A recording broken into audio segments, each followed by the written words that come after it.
Olá, este é o Além da Curva, seu podcast para acompanhar as melhores práticas nacionais e internacionais do mercado imobiliário. A cada episódio, um novo entrevistado compartilha sua experiência para encurtar sua curva de aprendizado. O Além da Curva é uma realização da Adit Brasil e da Met Academy. A Adit é uma entidade de atuação nacional nos segmentos de comunidades planejadas, loteamentos, desenvolvimento urbano, multipropriedade, timeshare e investimentos imobiliários, com foco em capacitação de mercado e a geração de negócios para novos associados. Acesse o site www.adit.com.br e conheça nossos conteúdos, eventos, cursos e missões técnicas. A MET oferece serviços advisory para empreendimentos imobiliários como bairros planejados, multipropriedade, loteamentos e complexos imobiliários turísticos. O advisor é um conselheiro executivo que reduz a curva de aprendizagem de seus clientes através da sua experiência, repertório e rede de relacionamento. Ficou interessado? Acesse www.matx.com.br.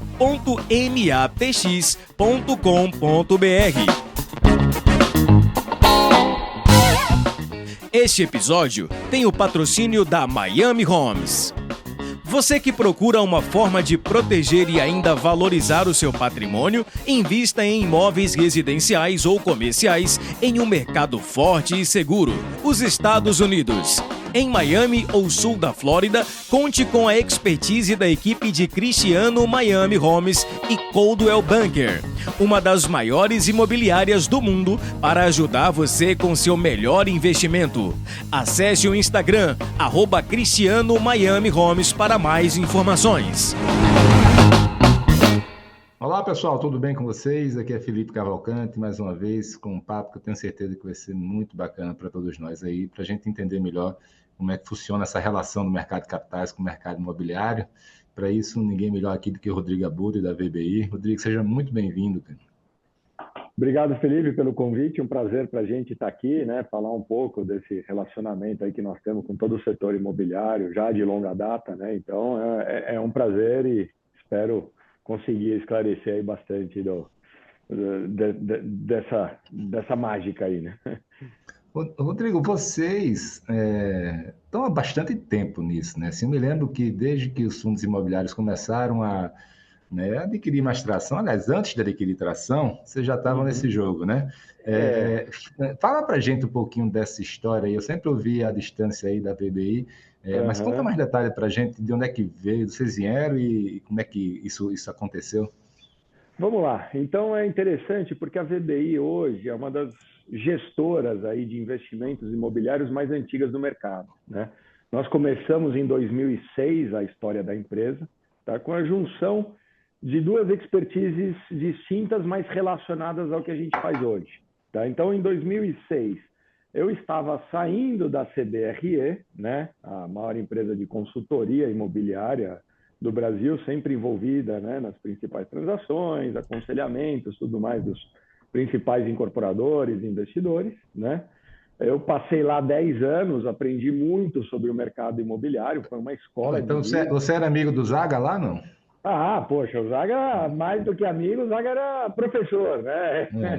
Nosso português Zaga, favorito agora. Então, ele sempre foi um dos grandes professores ali, um dos grandes cérebros da empresa quando eu entrei, né? Estamos falando aí em 1996 eu comecei não era nem CBRE ainda, era Richard Ellis, né? Richard Ellis. A fusão. Então, o Zaga, o Walter, o Fernando, né? Poxa, é uma escola fantástica que eu tive, aprendi muito lá, passei 10 anos, tá? Em 2006 eu falei, poxa, o mercado imobiliário brasileiro está mudando, ele está cada vez mais despertando o interesse do investidor estrangeiro. O investidor estrangeiro quer vir para o Brasil, ele quer investir no nosso mercado, tá? Lembrando ali, contextualizando onde que nós estávamos, né, no ciclo macroeconômico. Então, o Brasil já vinha de uma certa estabilidade, já vinha de uma maior previsibilidade, inflação já mais controlada, tudo mais, a gente começa a atrair a atenção do investidor estrangeiro. Tá? Na minha cabeça, poxa, esse investidor vai precisar de uma ajuda para estar aqui e não tem nenhuma empresa, né, focada na parte de gestão de investimentos, do investment management, que era o que a gente começou fazendo para o estrangeiro. Tá? Então, eu decidi sair aí já era CBRE em 2006, e tentar montar uma empresa que seria aí ou de advisory ou de gestão de capital de terceiros. Tá? Ao mesmo tempo, eu encontro ali em 2006, eu encontro meu sócio, o outro sócio fundador da VBI, que é o Ken Weiner, né? O Ken, ele tem um passado mais relacionado à parte de gestão de investimentos propriamente dito. Tá? É um estrangeiro, um americano, que, poxa, fez Harvard, se formou em Harvard, veio para o Brasil para aprender um pouco, né? Naquele momento, aí, em 2001, 2002, o mercado financeiro americano olhando muito para cá, então ele veio para o Brasil para trabalhar na sede do Bear Stearns, brasileiro, que estava sendo criada naquela época. Tá? E, desde então, ele esteve envolvido no setor aí de investment management. Então, ele, em 2005, ele tinha começado uma empresa, tá? Ele tinha algum capital estrangeiro para investimentos alternativos no Brasil. O que significa alternativo? Nada daqueles, é muito mais um investimento que seja imobiliário, crédito, né, agro, não aqueles óbvios que a gente trade aqui pelas corretoras, pelas plataformas. Tá? Então, ele, de uma forma bastante interessante, ele tinha investimento, ele tinha recursos, ele tinha dinheiro para investir no setor imobiliário e não tinha expertise, dado que a formação dele era mais da parte de gestão de investimentos. Eu tinha o conhecimento imobiliário ali, né, depois de 10 anos, e não tinha o recurso. Então, a gente começou a trabalhar junto em 2006. Tá? E aí foi um casamento quase que perfeito, né? Poxa, conhecimento com recurso, recurso faltando conhecimento, conhecimento faltando recurso. A gente começa, então, a empreitada no setor imobiliário em 2006. A visão ficou essa depois? Assim, ele captava e você originava? Era essa a divisão? Sempre foi majoritariamente esses os papéis. Tá? Nesse período, de 2006 a 2011, a gente focou muito a nossa captação no mercado externo. Tá? Um mercado onde os investidores estrangeiros, tá? Aí estamos falando daqueles fundos de pensão estaduais, fundos de pensão corporativos americanos e europeus, os family offices europeus e americanos, seguradoras. Tá? Era um público que olhava para cá, não tinha presença aqui, precisava de um gestor local. Tá? Ele, como americano, falava muito bem a língua, comunicava muito bem com essa turma, e eu dava o ponto do estratégico imobiliário. Olha, o que nós vamos fazer, onde que nós vamos alocar, para onde que nós vamos. Tá? Então, a gente juntou forças, a gente sempre viajou muito o mundo inteiro para apresentar as teses ali, os fundos, né? Mas aí, em termos de papel, o dele sempre foi muito mais o relacionamento com os investidores e o meu muito mais o relacionamento com o mercado imobiliário. Tá? Você tá, só para contextualizar aqui, você está falando e está vindo um filme na minha cabeça. Nessa época que eu conheci o Zaga, lá para 2006 também, e era exatamente porque a DIT nasceu em 2006, né? E era para organizar esse fluxo de investidores, no nosso caso, menos financeiros, mais europeus, que compravam apartamentos, terrenos, etc. E a gente queria ter um one-stop shop, né? Assim, eles chegarem aqui e resolver todos os problemas com empresas de confiança, né? Confiáveis. E a gente rodava o mundo todo também, você tem ideia, a gente trouxe mais de 200 investidores internacionais para o Nordeste, mais de 200 jornalistas, muitos seminários lá fora. É engraçado como a gente não se cruzou nessa época. Exato, Era muito parecido o papel de um lado institucional e do outro de business, né? Exato, exatamente. E era um momento que tinha atração, né? Você viajava o mundo parava para ouvir a história de Brasil. Tá? Então, assim, a gente, nesse período de 2006 a 2011, a gente levantou de recursos estrangeiros para investimento no Brasil $1,5 bilhão. Tá? Então, foram esses recursos que viabilizaram a VBI desde 2006. Tá? Então, como que a gente fazia? A gente chegava lá e falava, olha, eu sou gestor de investimentos Brasil, estou levantando um fundo onde eu vou aplicar investimentos imobiliários no Brasil. Tá? E naquele momento, falar que você aplicaria os recursos em investimentos imobiliários no Brasil já era uma tese. Você não precisava falar, não, eu vou alocar em shopping, ou em escritórios, ou em logística, ou em loteamento, ou em crédito, né, CRI. Você falava Brasil, já era uma tese que funcionava num primeiro momento. Tá? Então, para a gente foi muito interessante esse timing, porque em 4 fundos distintos a gente levanta esse 1,5 bi, e os fundos eram investimentos no Brasil. Quando a gente chegava aqui, a gente tinha total autonomia para decidir, olha, eu quero fazer um shopping no Rio Grande do Sul, em Santa Maria, como a gente tem até hoje, ou um loteamento em Mato Grosso, né, ou em Rio Verde, como a gente chegou a fazer também. Tá? Então, a gente tinha total autonomia. Então, era assim, onde a gente via oportunidade, a gente podia alocar recursos. Tá? Desde que, lógico, tivesse toda uma metodologia de análise, de avaliação, precificação, fluxo de caixa, relatórios trimestrais, tá? Porque é um público que não tinha presença no Brasil. Ele te dava o recurso, ele fazia uma due diligence muito profunda, ele te dava o recurso, mas ele cobrava transparência, né, comunicação. Mas Rodrigo, e ele cobrava resultado também. Como é que foi Ele o cobrava resultado resultado. desses primeiros fundos? Como foi? Desempenharam bem? Então, os fundos desempenharam sempre oscilando de bem a muito bem. Tá? Estamos falando aqui do ponto de vista imobiliário. Por que, que o interesse estrangeiro começou a minguar para o Brasil? Por quê? Você fala, poxa, eu vou fazer um desenvolvimento comercial, um prédio de escritórios aqui na Faria Lima, como a gente fez. Tá? Então, o investidor estrangeiro entrou aqui, eles tinham assim, poxa, teve investidor que chegou a comprometer 100 milhões de dólares com a gente no nosso fundo. Tá? Então, poxa, só que para o investimento imobiliário, qual que era o teu papel? Bom, você compra o terreno, aprova o projeto, constrói, aluga e depois de um tempo você vende. Estamos falando aí de um cenário de 5 a 7 anos. Tá? Poxa, projetos imobiliários que em moeda corrente, em reais, deu um resultado fantástico. Tá? Estamos falando aí de TIR de acima de 20%, múltiplo acima de 2 vezes, todos os indicadores econômicos muito sólidos. Porém, muitas vezes, o cara entrou em 2010, 11 com o dólar a 1,60, quando você vendeu o projeto em 2016, 17, o dólar estava 3,5, 4. Tá?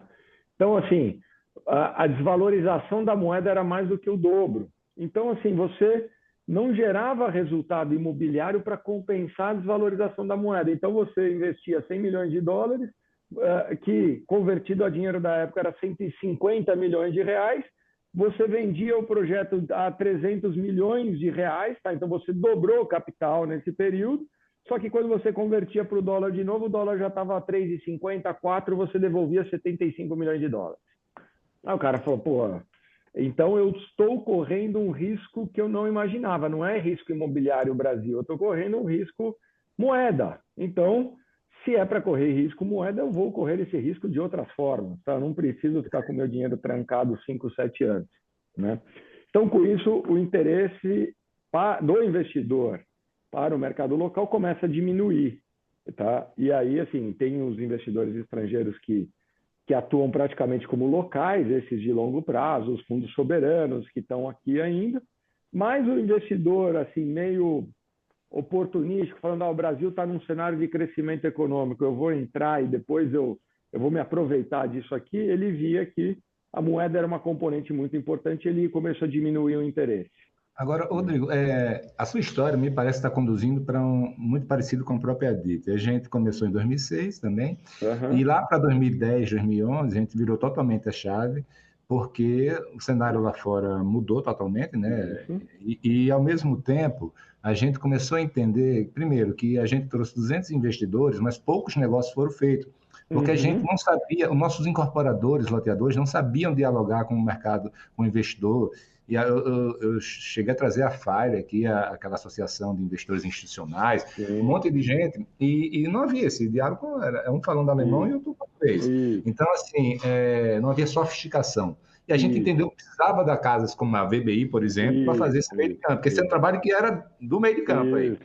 Esse é um isso. ponto. E o outro, a gente passou a entender que o mercado local já tinha investidores, né? Assim, o dinheiro Também, estava aqui. Aí a gente também. fez esse Aham. shift aí, e a partir de 2010, 2011, começou a Isso, focar nessa aproximação com o mercado de capitais brasileiro. Eu queria saber se foi totalmente. esse também o caminho de vocês. Exatamente, perfeito. Tá? Então, exatamente o que você descreveu. Tá? Então, a gente fez muito esse papel de comunicação, né, entre pegar a cabeça do investidor estrangeiro e conseguir, né, acessar o investidor local. Fizemos negócios fantásticos. Um dos melhores negócios que a gente fez residencial foi em Natal, com a turma da Ecosil. Né? Assim, poxa, fizemos assim. Então, imagina se a Ecosil fosse acessar direto o fundo de pensão do estado do Washington, né? Ela Era acabou não uma... acessando, mas acabou Mas fechando negócio com o fundo de lá, né? isso, exatamente, né? Então foi muito curioso, assim, a gente tentou agir, né? Nosso papel como gestor de investimento era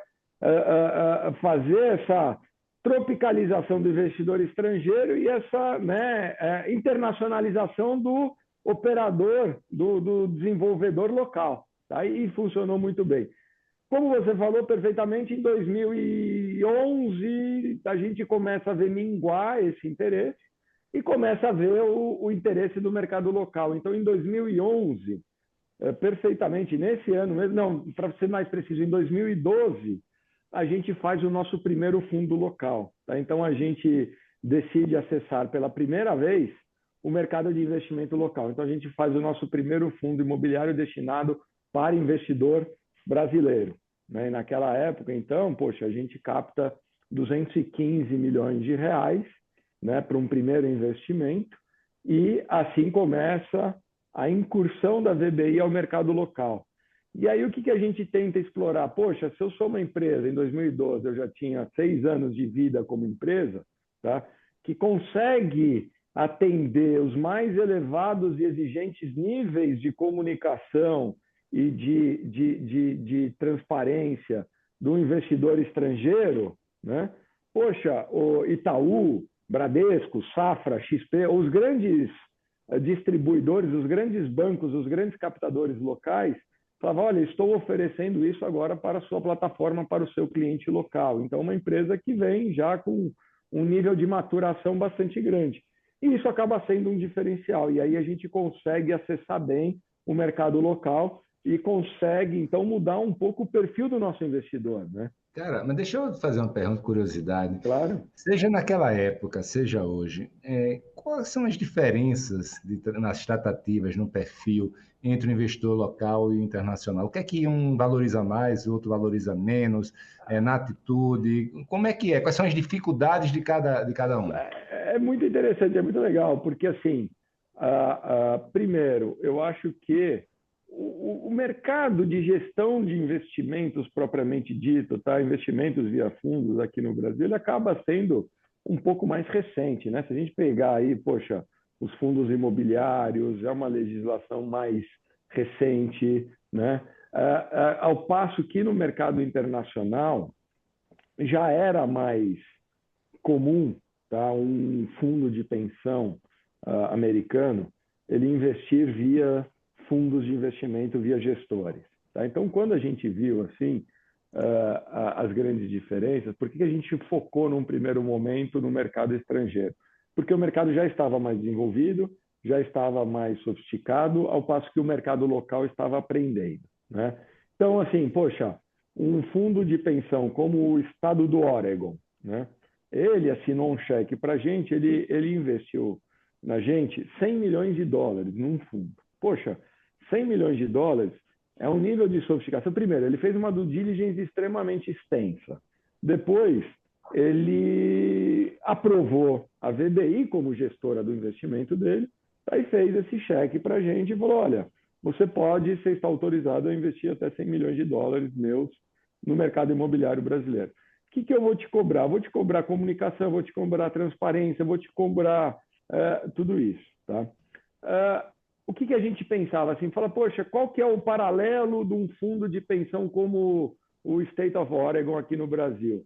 Uma Preview, uma Petros, os grandes fundos de pensão, eles ainda não estão maduros o suficiente para dar esse nível de autonomia, esse nível de discrecionalidade para o gestor para alocar o recurso onde quer que ele queira, tá?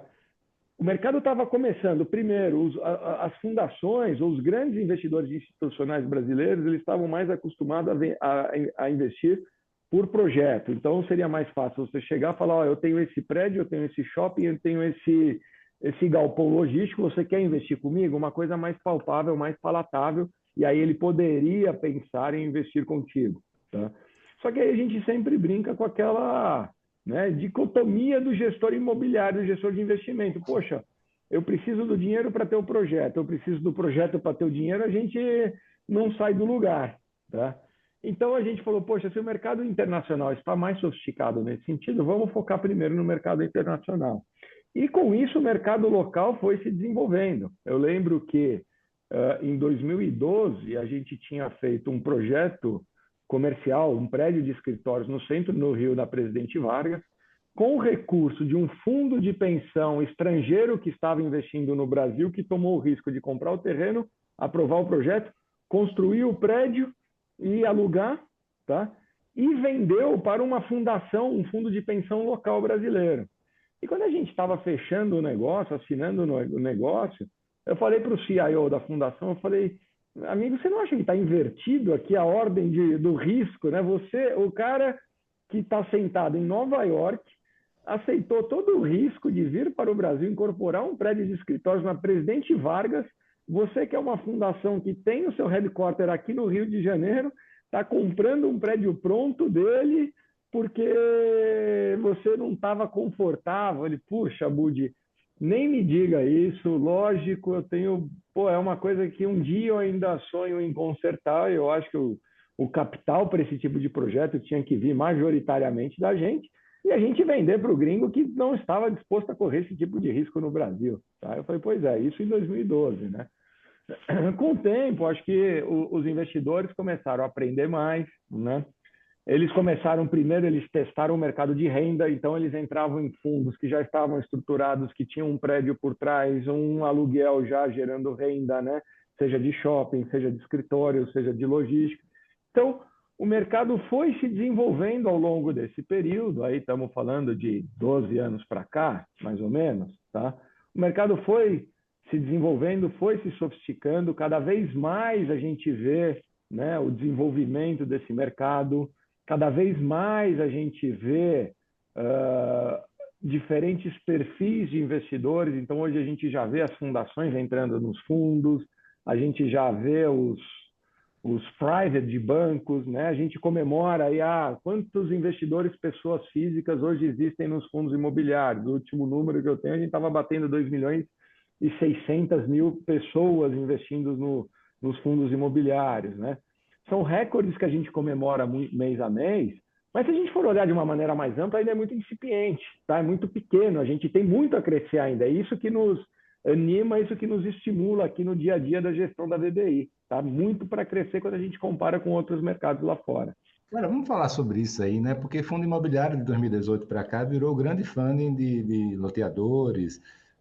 Também começou a entrar também em corporação residencial, que é a nossa turma aqui. A nossa turma aqui da Dita, a gente trabalha com shopping, com logística, que eu sei que é um forte de vocês aí, né?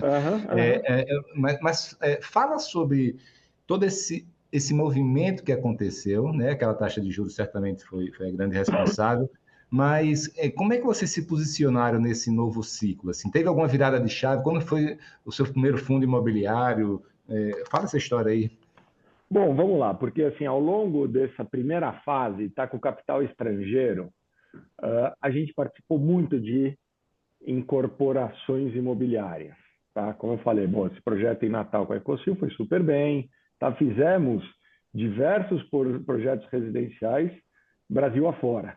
Tá? Fizemos projetos de loteamento também pelo Centro-Oeste, tá? Sudeste, fomos para Espírito Santo, Cuiabá, fizemos loteamento. Assim, a gente participou muito ativamente nessa primeira parte do ciclo, principalmente no desenvolvimento imobiliário, tá? Buscando ali aqueles resultados do investidor que entrou logo no começo. Tá? Então, o que eu buscava ali? Eu buscava uma TIR elevada. Tá? Eu tinha que, poxa, eu nunca conseguia, nesse período, competir com funding para financiamento do comprador, tá? Porque a gente sempre teve uma estrutura de funding, de crédito imobiliário para o tomador muito subsidiada. Estamos falando aí de recursos, seja do FGTS ou seja da poupança, era muito difícil para o mercado de capitais competir com isso, né? Então, primeira parte, assim, a gente chegou a fazer 25 projetos imobiliários de desenvolvimento imobiliário, atuamos em Minha Casa Minha Vida, atuamos em loteamentos, atuamos em residenciais de alto padrão, mas tivemos uma atuação bastante grande de investidor no projeto, tá? Investidor na incorporação imobiliária, com começo, meio e fim. Depois disso, quando a gente migra do investimento estrangeiro para o investimento local, aí o público, o mercado local, ele está buscando muito mais renda. Então, a gente começa a ter um pouco de dificuldade de se posicionar no mercado de desenvolvimento residencial. Tá? Poxa, o fundo imobiliário, quando ele nasce nessa época aí de 2012 até 2018, 2019, o público local estava buscando renda, aluguel recorrente. Tá? Então, ficava muito difícil de atuar nesse setor. Por isso que os grandes fundos, o primeiro momento dos fundos, foi fundos imobiliários de escritórios, fundos imobiliários de shopping, fundos imobiliários de logística, né? Depois disso, a gente começa a ver que o mercado de crédito fala, poxa, eu estou batendo aqui no limite com a redução da taxa de juros no Brasil, né? O fluxo da poupança também começa a migrar, começa a sair, tá? Então a gente começa a ter um problema de funding aqui no Brasil, um problema não, mas uma necessidade de que o funding do mercado imobiliário viesse do mercado de capitais e não mais subsidiado. E aí começa o desenvolvimento do mercado dos fundos dos investimentos em papéis, os CRIs, né? E aí o desenvolvimento da indústria de crédito imobiliário via CRI e depois via LCI, né? Foi muito importante aqui para essa mudança, para que despertasse cada vez mais o interesse do mercado de capitais, porque aí vem toda a parte da isenção para o investidor pessoa física, vem a parte da possibilidade dos fundos atuarem aí como agentes financiadores, dado que os bancos já não tinham mais tanto recurso disponível, e o mercado começa a se autorregular, né? E aí via, num primeiro momento, os fundos de papel, a gente consegue novamente uma atuação bastante próxima do mercado de investimentos imobiliários residenciais e de loteamentos.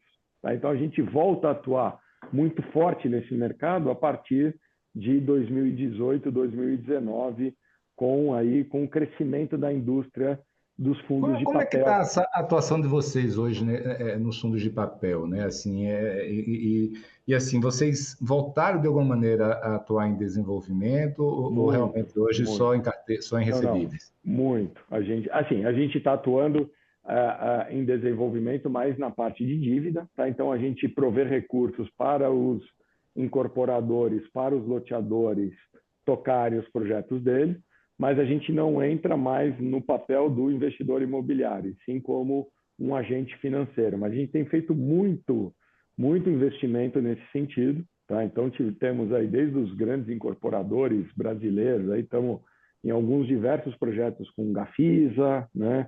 Até loteamentos locais pontuais ali, Brasil afora também, tá? Então a gente volta a atuar bastante intensamente, tá? No setor de desenvolvimento imobiliário, mas aí já numa posição mais de dívida, mais de agente ali financeiro, tá?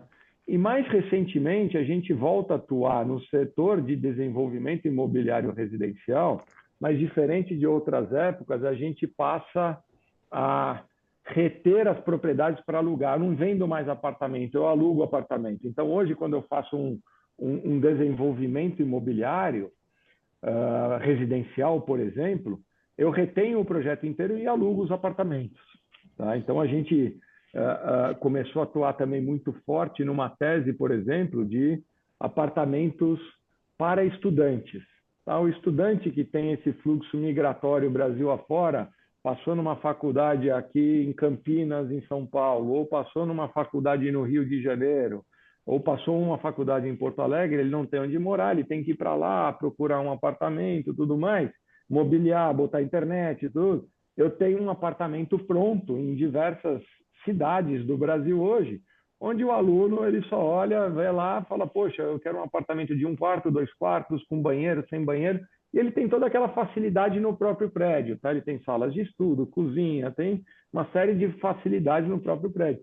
Então a gente para de fazer, aí com assim, o desenvolvimento da indústria, a gente começa a buscar essas novas alternativas. E aí o segmento de residencial para a renda começa a voltar a fazer sentido e faz bastante sentido hoje. Essa tese é fortíssima lá fora, né? Mas aqui no Brasil, assim, incipiente.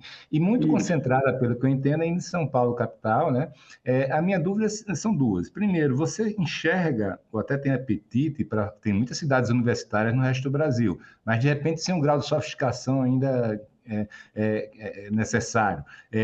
Você se vê atuando em outras cidades, ou não só você, mas você vê essa indústria nos próximos 5 anos, por exemplo, crescendo, e não só para a cidade universitária, estou falando, assim, o mercado de aluguel é gigantesco, né? Todos nós temos aluguel, alugamos ou somos locatários ou locadores de alguma coisa, e isso funciona. E outro ponto, assim, a partir de que taxa de juros isso aí começa a pegar mais tração? Bom, primeiro, assim, se eu vejo oportunidade, eu vejo muito. Tá? A gente hoje, nessa tese do investimento para moradia estudantil, nós estamos com aproximadamente 2.500 apartamentos já em carteira. Tá? A gente está atuando em Porto Alegre, São Paulo, Campinas, Santos, Rio de Janeiro. Tá? Nós já estamos em 5 cidades. Curiosamente, via de regra, a gente sempre tem uma coisa assim, olha, tudo que funciona Brasil afora funciona melhor em São Paulo pela pujança da economia. Tá? No caso do residencial estudantil, a gente está tendo uma grata surpresa de que Brasil afora tem funcionado melhor a residência universitária do que em São Paulo até. Tá? Por quê? Já é mais cultural. Você pega uma cidade como Campinas, ninguém queria ter o seu próprio apartamento ou ter sua própria casa. Eles já estavam acostumados a ir para uma república lá. Tá? Então, o que a gente fez? A gente institucionalizou uma república. Você mora num apartamento nosso, e a gente deu uma marca para essa empresa, tá? A gente criou uma empresa que faz a operação. Você mora num You Live em Campinas, você está morando numa grande república, está morando numa república de 200 estudantes, de 200 universitários. É muito legal, porque aí a gente vai promovendo interações, vai à noite da hamburgada, o torneio de futebol interno, sabe? O dia da pizza. Então, você vai criando eventos e você vai gerando uma comunidade muito interessante. Tá? São Paulo está indo bem, sem dúvida, mas muitas vezes você ainda tem, poxa, não, é melhor o apartamento, tem mais alternativas de apartamento em São Paulo e eu posso estar concorrendo. Você tem uma mudança cultural, tá? Então, a gente está vendo isso, é uma nova tese de investimento, é um novo produto, tem esse período de aculturamento. Tá? Então, acho que o brasileiro, mundo afora, qualquer universidade que você vá, né? Poxa, eu entrei em Harvard, em Boston. Você vai lá, o cara te dá o plano de estudos e te dá, olha, os dorms da faculdade são esse, você pode ir em qualquer deles, né? Faz parte do pacote universitário. Aqui você conversa com as universidades, elas não têm isso. Por quê? Não tem como oferecer. Tá? Então, primeiro, esse produto tem tido um grau de aceitação bastante elevado de quem conhece. Tá? Segundo, a gente, quando mostra para as faculdades e para as universidades, elas querem que a gente desenvolva um produto desses para ela. Tá? Então, poxa, se eu for hoje para a universidade... por que a gente desenvolveu agora? A gente acabou de entregar o de Porto Alegre. Quando a gente mostrou isso aí para a Federal do Rio Grande do Sul, para as faculdades locais de Porto Alegre, eles falaram, poxa, é o que eu preciso. Se você fizer isso, eu crio uma sala aqui dentro para você vender para os meus alunos. Né? A gente mostrou para a FGV no Rio, né? Aqui em São Paulo também, mas no Rio foi mais emblemático. Ela falou: eu mesmo, da FGV, serei inquilina ou assinarei o contrato de aluguel para 100 apartamentos, que eu quero ter esses 100 apartamentos na minha discricionalidade para eu dar para os estudantes ou para os bolsistas ou até para os professores convidados que eu quiser. Tá? Então, é um produto que está em grande desenvolvimento, e se amanhã eu for para uma faculdade em Cuiabá, uma federal de Salvador, e mostrar esse produto, poxa, vai ser inquestionável, tá? Que eu preciso de um desses. Tá? E você pega assim, nessas faculdades que estão crescendo, você pega uma FGV, você pega um INSPER, um IBMEC, essas faculdades, então, que estão buscando, elas têm ambições internacionais. Eu quero ser a melhor faculdade de economia, de administração da América do Sul ou da América Latina. Eu quero atrair cada vez mais, principalmente estudante estrangeiro. Eu preciso ter um produto desse. Tá? Então, tem muita possibilidade, muita alternativa de desenvolvimento. Aqui é um produto que nos deixa super animado. E taxa de juros?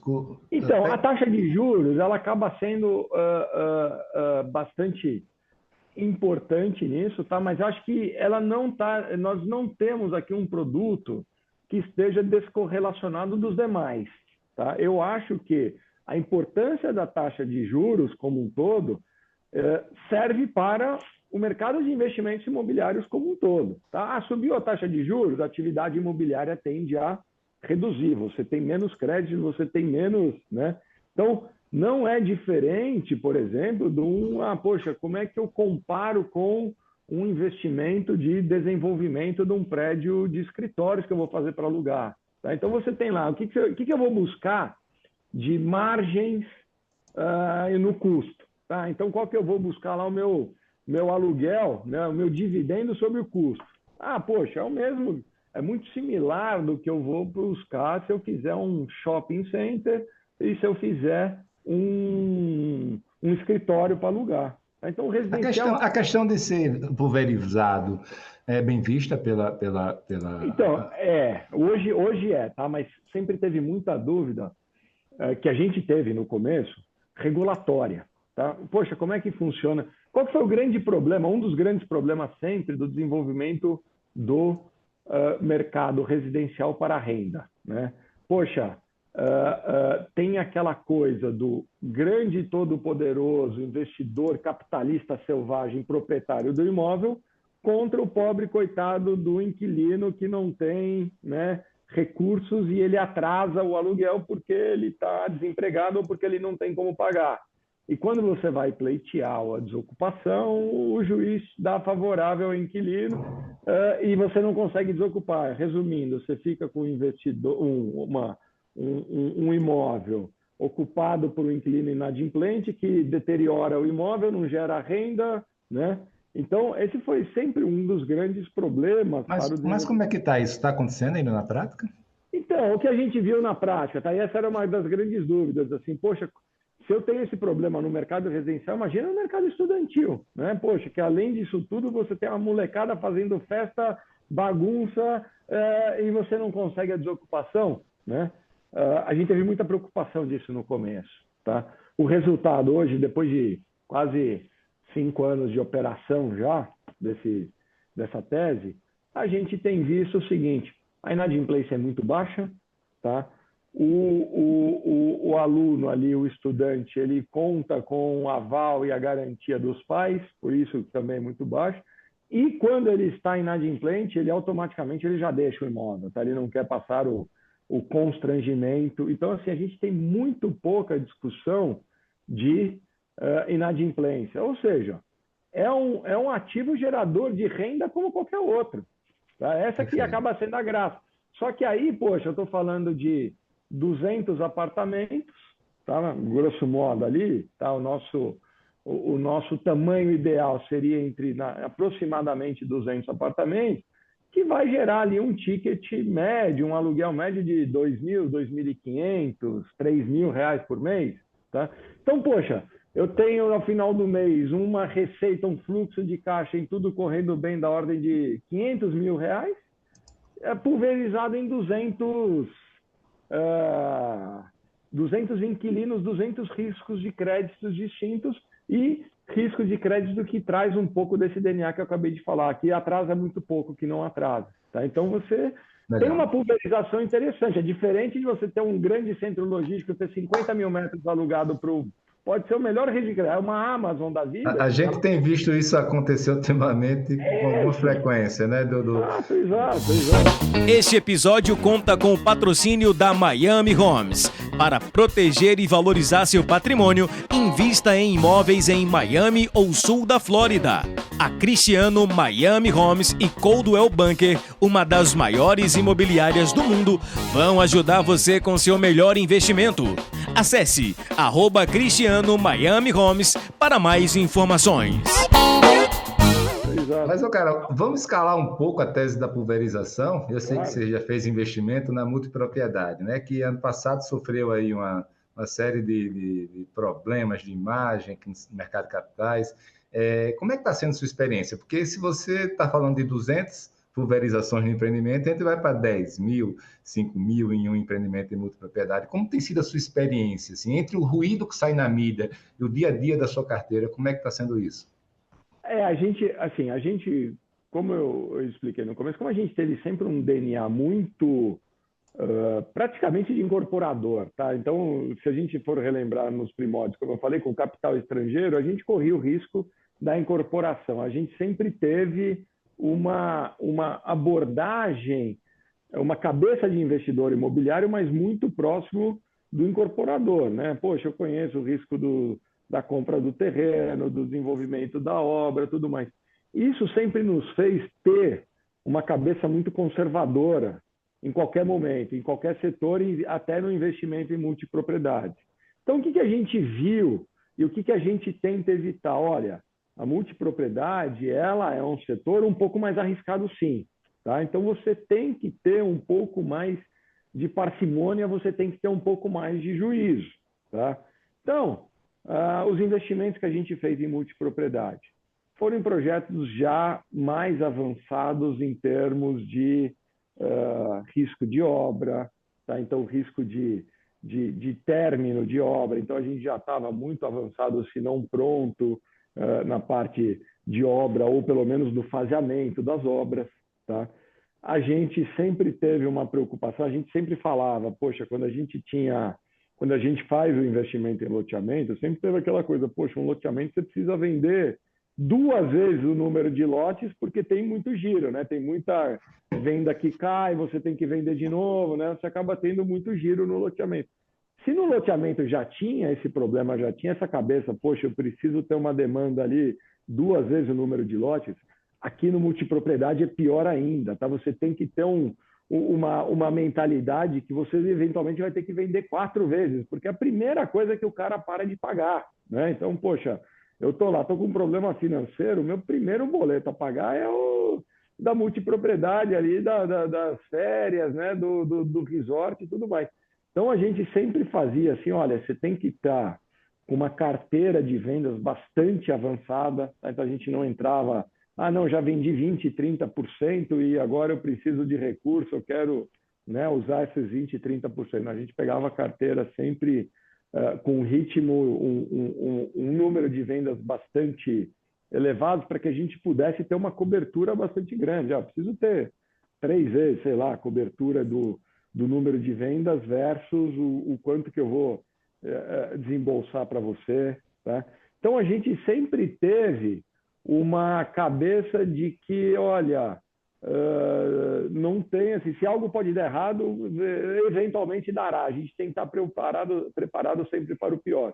Então, até hoje, as nossas carteiras, nossos investimentos de multipropriedade, não tivemos problema nenhum. Tá? E aí, acaba sendo muito interessante, porque é um mercado que também já se financia em taxas mais altas. Se você, né, faz o seu dever de casa e se você atua de uma forma zelosa nesse setor, você consegue bons retornos e você consegue compor uma carteira bem interessante ali no setor de multipropriedade. Tá? Então, o que você acha que você melhora hoje, Rodrigo, na multipropriedade, nessa relação com o mercado de capitais?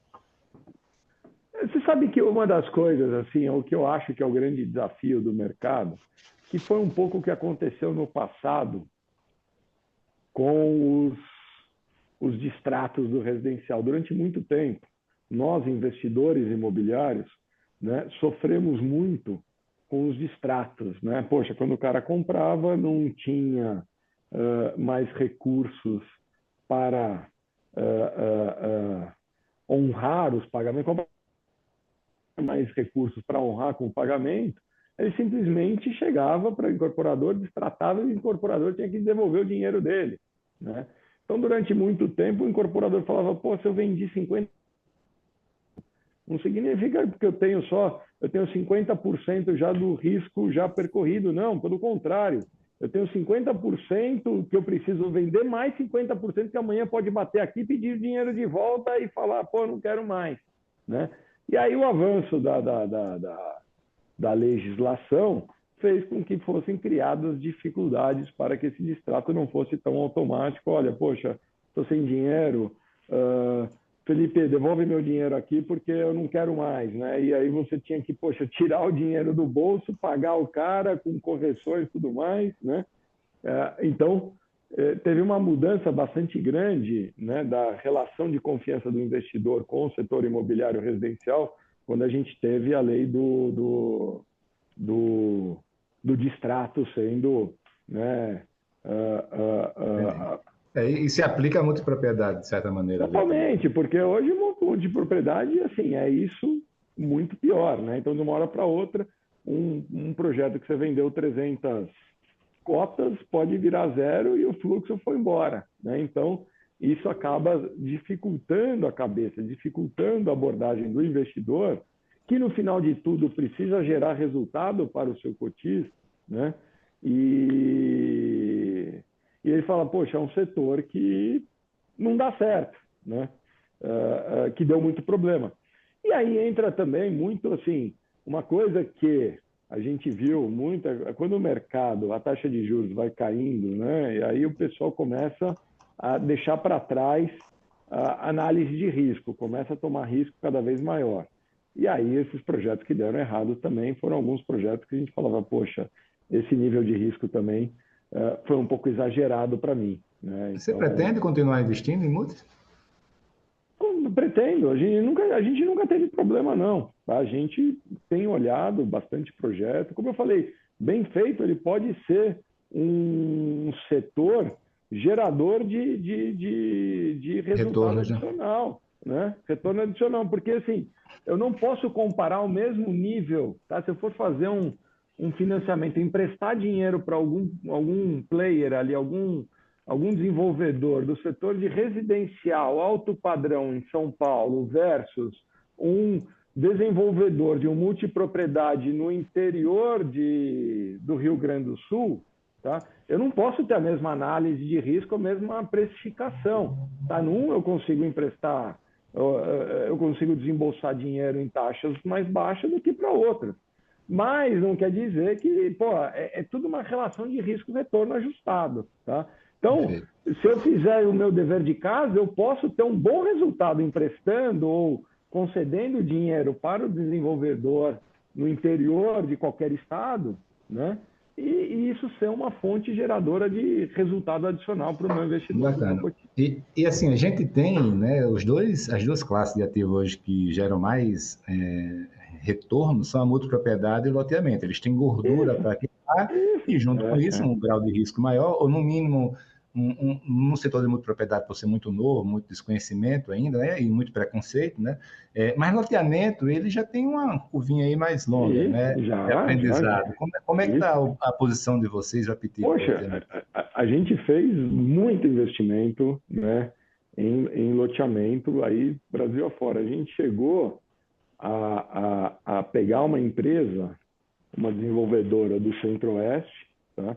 A gente disponibilizou uma linha de crédito para essa loteadora da ordem de 100 milhões de reais, tá? Onde era assim, tá? A gente fez uma espécie de um programa de investimentos, tá? Onde eu disponibilizava 100 milhões de reais, era aprovado, era assim, uma disponibilidade corporativa, onde a empresa tinha essa linha de crédito ali, só que quando ela vinha e falava, eu preciso de 10 milhões, 15 milhões para esse projeto, a gente olhava projeto a projeto e falava, tá bom, tá aprovado. A gente tinha pré-aprovado anteriormente, esse recurso está disponível para esse tipo de projeto, o projeto que cumpra essas métricas, A gente tinha escrito no papel. Então, aí quando ele vinha, poxa, tem esse projeto aqui, eu preciso de 10 milhões, 15 milhões, cadê o memorando de investimento aqui? Ele cumpre todas aquelas normas que a gente estabeleceu no começo? Cumpre, então tá bom. E a gente disponibilizava, né, o recurso. Um programa de investimentos que foi bastante interessante, né? E atuamos com outras empresas no nível projeto a projeto, tá? Seja no equity, seja na dívida também. Compramos carteira de recebíveis, entramos no equity de projeto. Foi um programa bastante extenso que ainda continua, tá? A gente toda hora tem visto aqui novos projetos e tudo mais. Cara, e nessa relação de mercado imobiliário com o mercado de capitais, o que é que está faltando melhorar tanto no mercado de capitais quanto no mercado imobiliário? Quais são as próximas leis de distrato que precisam existir? E também houve muita recentemente, muita mudança, alteração, né, nos regulamentos da CVM, o próprio Conselho Monetário. Então, assim, explica para a gente o que é que precisa ser feito agora para azeitar mais ainda essa máquina. Olha, assim, hoje a nossa sensibilidade, o mercado está funcionando, ele está se desenvolvendo, tá? Eu acho que do lado do mercado de capitais, tá? Eu acho que o investidor está se acostumando com essa possibilidade de entrar um pouco mais no risco, não só nessa ponta do fundo de papel, não só nessa parte de dívida, mas tomar um pouco mais, né? Começar a se acostumar mais com o risco de projeto. Tá? O que eu fazia com o recurso estrangeiro em 2006 a 2012, eu acho que isso tende a voltar em algum momento. O investidor local vai estar mais acostumado com esse padrão de risco e aí a gente terá mais recurso para o desenvolvimento imobiliário. Eu acho que na parte do crédito tem funcionado bem. Tá? Eu acho que os bons gestores aí têm alocado bastante recurso para a parte do crédito imobiliário. Eu acho que está tendo uma mudança ali até do perfil de uma indústria que era muito acostumada a esse crédito subsidiado de poupança e FGTS. Cada vez mais ela está se acostumando a trabalhar com o mercado de capitais em buscar outras soluções de capital que são mais rápidas, mais flexíveis, né? Eu acho que isso tem funcionado bem. Eu acho que também na outra ponta do incorporador falta pensar um pouco mais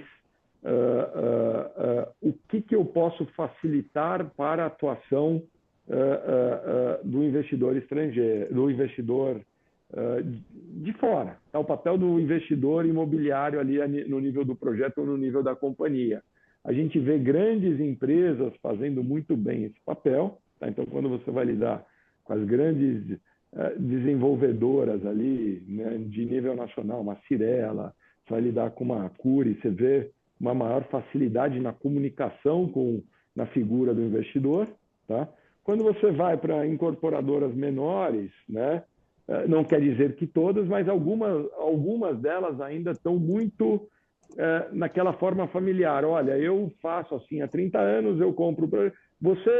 O seu papel é só me dar o dinheiro, depois deixa comigo que eu resolvo aqui. E vamos ver se vai dar certo ou não. Né? Eu acho que falta um pouco disso da indústria entender, poxa, o investidor estrangeiro, ele tem, o investidor estrangeiro não, o investidor imobiliário, ele tem um dever fiduciário, ele tem que fazer um acompanhamento de projeto, ele tem que estar um pouco mais próximo, não é?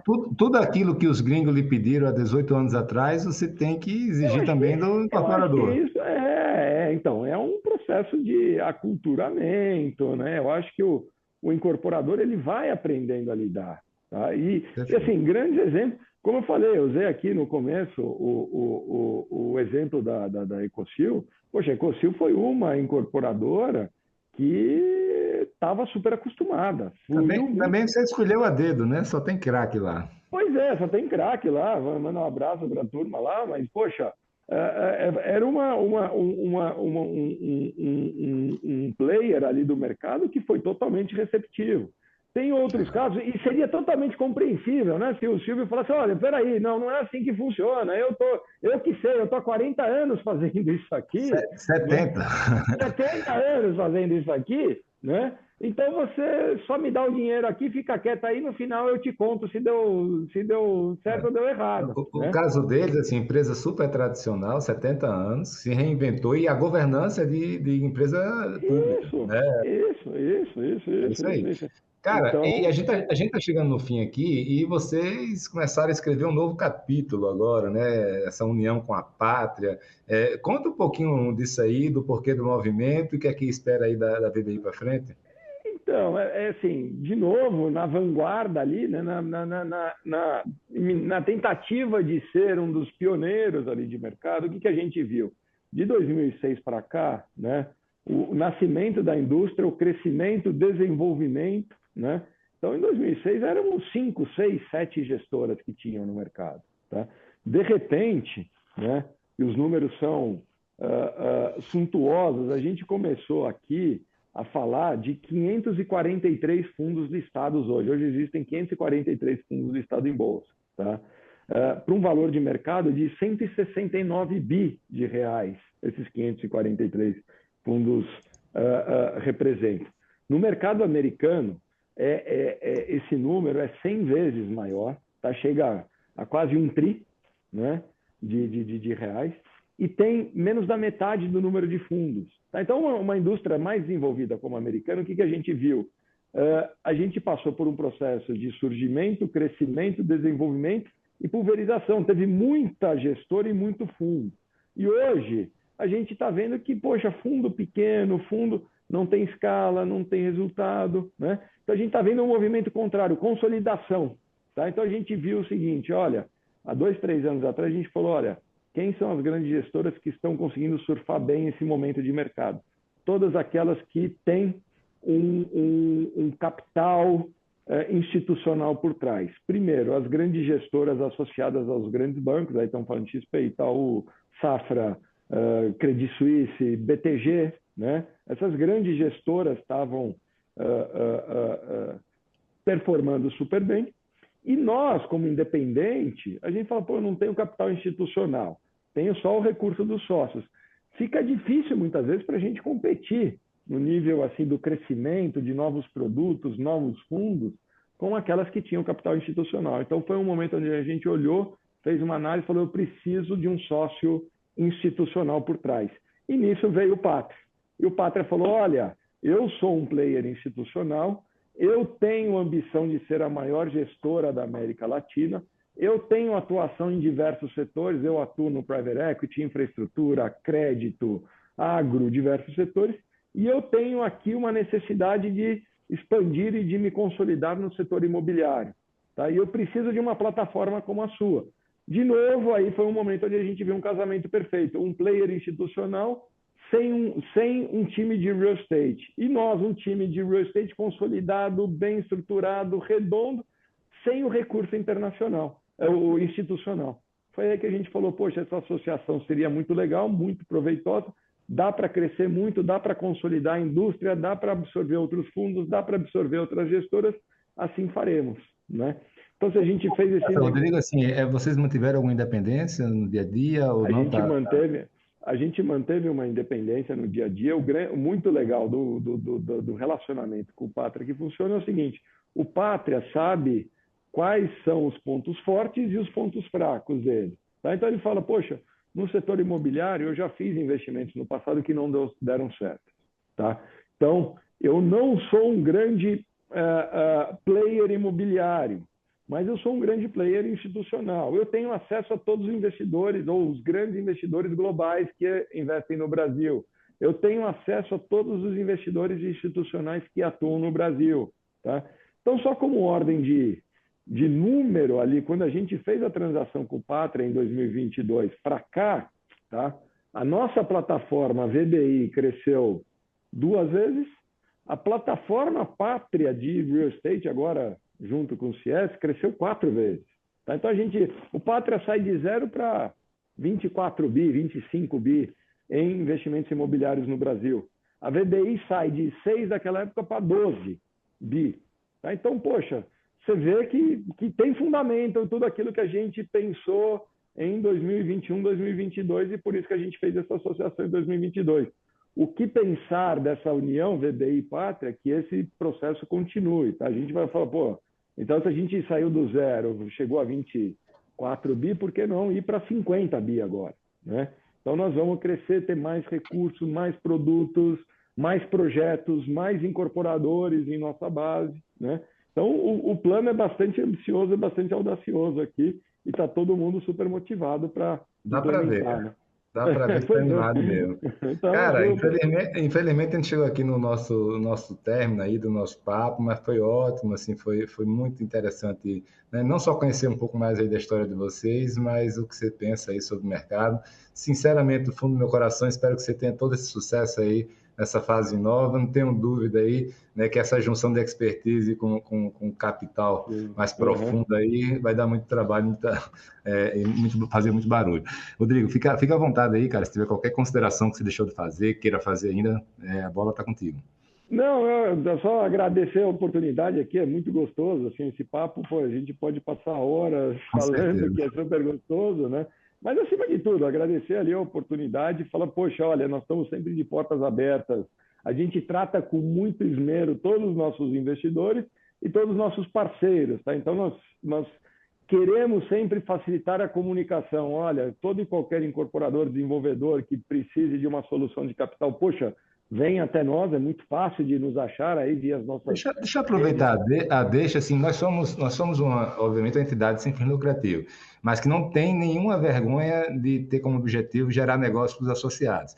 Então, dito isso, assim, você falou isso, né? Quem está ouvindo a gente e tem interesse em fazer negócio com Pátria, como é que ele chega em vocês? É empresa grande, Pátria não, quer dizer, VBI Pátria. Então, é empresa grande, qual é o canal? Manda um e-mail para o site? A gente responde todo e qualquer e-mail que a gente recebe aqui. A gente tem, assim, a gente sempre tentou estruturar os nossos canais de comunicação de uma forma muito robusta, né? Pensa que nós nascemos com a cabeça de um investidor que não tinha presença aqui, então a gente sempre valorizou muito a comunicação. Então, olha, qualquer dos canais aí, seja no vbirealestate.com, né, nas redes sociais, tudo mais, tudo que a gente recebe, a gente entra em contato, a gente disponibiliza, a gente fala, tá? Então, a gente tem uma área aqui de comunicação, de relação com o mercado muito desenvolvida. Então, a gente sempre busca ter uma transparência, uma comunicação muito rápida e efetiva, seja com os nossos investidores, né, os nossos cotistas dos fundos, sejam com os nossos parceiros ou aqueles que desejam nos mostrar novos projetos ali, porque a gente vive disso, tá? Eu não posso ficar fechado aqui e falar, não falo, poxa, todo e qualquer desenvolvedor que queira estruturar alguma ideia, e outra vantagem que a gente não tem, olha, um produto, um pacote fixo. Olha, eu vou fazer o crédito imobiliário para o cara que atingiu 50% de venda e 30% de obra, como era muito nos bancos. A gente tem uma solução aqui, é um alfaiate, é tailor-made. A gente faz aqui, ó, traz seu problema que a gente vai tentar gerar a solução, sabe? Show de bola, irmão. Cara, muito bom mesmo aí, valeu, né? Sucesso aí, né? E espero que dê tudo certo. Continue dando certo. Muito obrigado, eu que agradeço a oportunidade, estamos aqui à disposição. Valeu, abraço. Valeu. Este episódio conta com o patrocínio da Miami Homes. Para proteger e valorizar seu patrimônio, invista em imóveis em Miami ou sul da Flórida. A Cristiano Miami Homes e Coldwell Banker, uma das maiores imobiliárias do mundo, vão ajudar você com seu melhor investimento. Acesse @Cristiano Miami Homes para mais informações.